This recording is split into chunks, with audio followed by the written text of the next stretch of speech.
Luego de haber desarrollado la primera fase del proceso de ejecución de obras públicas por administración directa, hoy vamos a hablar acerca de la segunda fase, la cual es la preparación o la fase de preparación. Tras aprobar la ejecución de obras por administración directa, deben adoptarse acciones que garanticen un inicio de obras sin riesgos de paralizaciones y de sobrecosto. En primer lugar, realizar la contratación o designación del personal clave, es decir, la oficina de obras por administración directa tiene hasta 90 días luego de aprobada la ejecución de obras para designar o contratar al residente y al inspector o supervisor de obra. Tener en cuenta que el supervisor o el inspector inicia sus funciones tras el informe de revisión del expediente técnico por el residente de obra. Ahora, los profesionales como el administrador, el asistente, el ingeniero de seguridad y medio ambiente y el ingeniero de calidad deben ser designados o contratados al inicio de la ejecución física, es decir, en una fase después,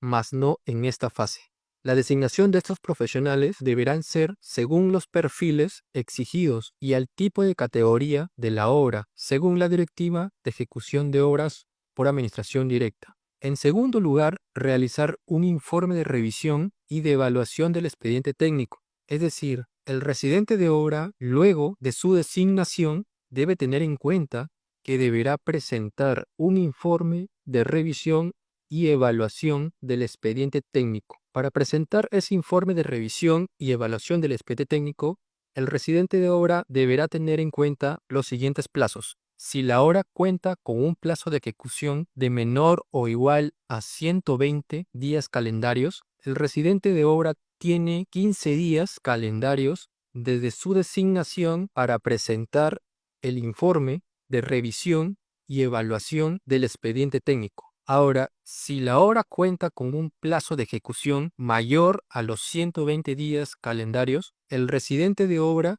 tiene hasta 30 días calendarios desde su designación para presentar el informe de revisión y evaluación del expediente técnico. El residente de obra debe tener en cuenta que en ese informe de revisión y evaluación deberá hacer un análisis y señalar, de ser el caso, que existan posibles prestaciones adicionales, quizás riesgos en el proyecto que puedan afectar el costo, el plazo y la calidad de la obra, entre otros aspectos que sean materia de consulta. Luego de que el residente de obra culmine con la elaboración de su informe de revisión y evaluación del expediente técnico,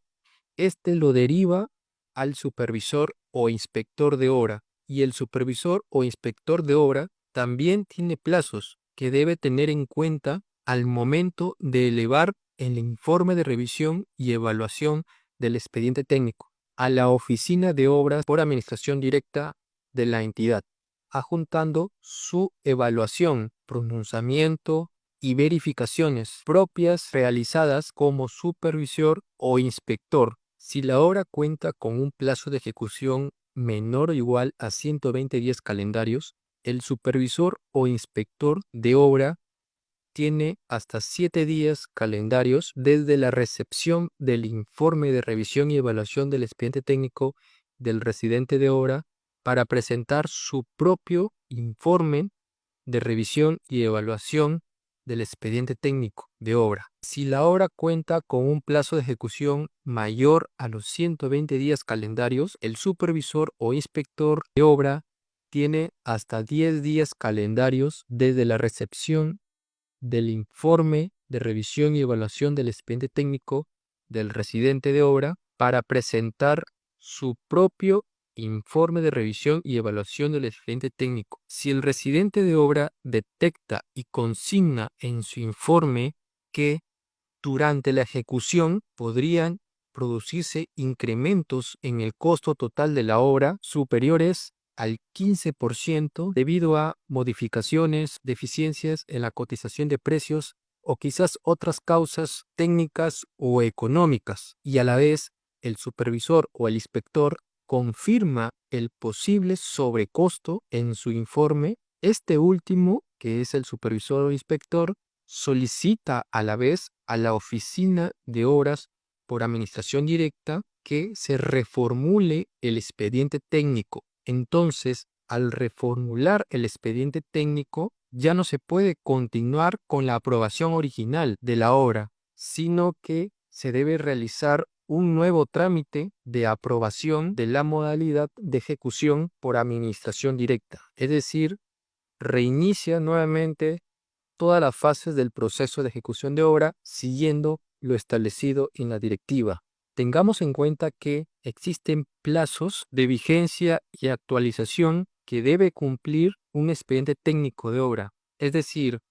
para obras que son parte de un proyecto de inversión bajo el Sistema Nacional de Programación Multianual y Gestión de Inversiones, el expediente técnico no puede tener más de 3 años de antigüedad desde que fue aprobado o desde su última actualización. Para obras que son IOR bajo el Sistema Nacional de Programación Multianual y Gestión de Inversiones, el expediente técnico de obra no puede tener más de 1 año de antigüedad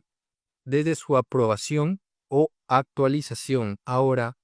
en todos los casos, sea un proyecto de inversión o una IOR,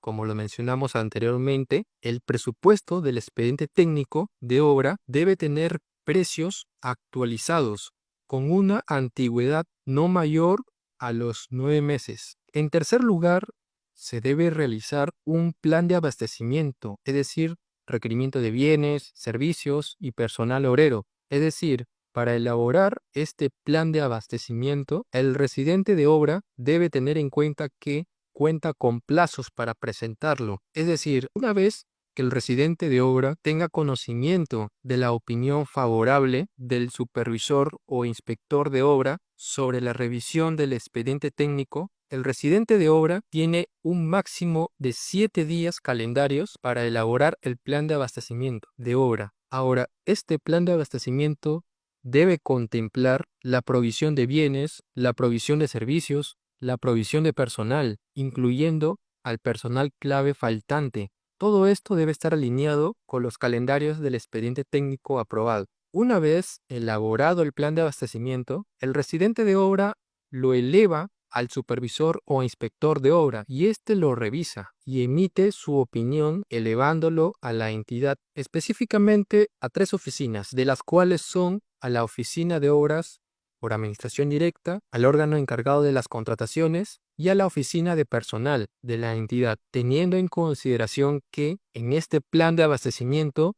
no se incluya adquisiciones o contrataciones fuera del expediente técnico, porque eso sería irregular. Esta validación es bajo responsabilidad del supervisor o del inspector. En el mismo plazo de 7 días calendarios que se mencionó anteriormente, el residente de obra emite al supervisor o al inspector como mínimo el 80% de los requerimientos de adquisición o contratación de bienes, servicios y personal contemplados en el plan de abastecimiento, y el supervisor o inspector de obra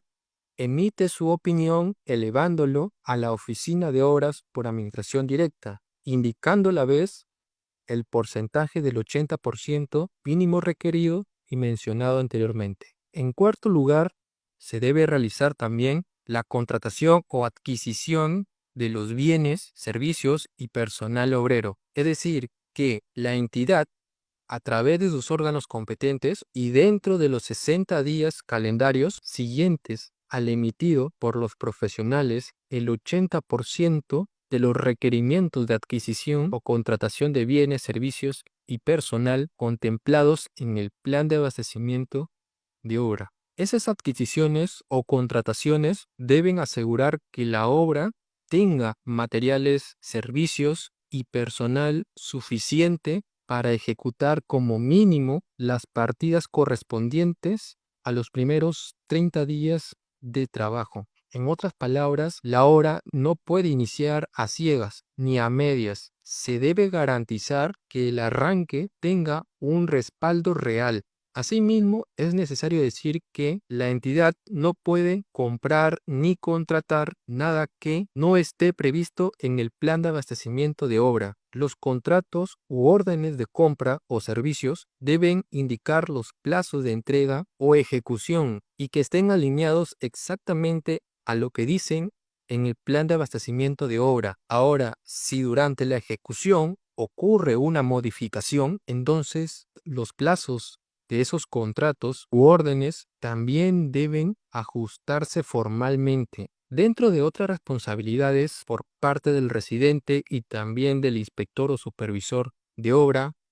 es que para el caso del residente de obra tiene que gestionar los accesos y permisos para abrir el cuaderno de obra digital o físico ante la oficina de obras por administración directa o ante la Contraloría. Ahora, por parte del supervisor o inspector de obra, debe gestionar los accesos y permisos para registrar la obra en el Infoobras. Además, debe registrar la información general disponible de la obra en el sistema de Infoobras. Tanto el residente de obra como el supervisor o inspector de obra pueden responder consultas o sostener reuniones de coordinación con las oficinas internas de la entidad. También pueden realizar constataciones físicas, es decir, verificar en campo si se cumplen los requisitos para iniciar la obra.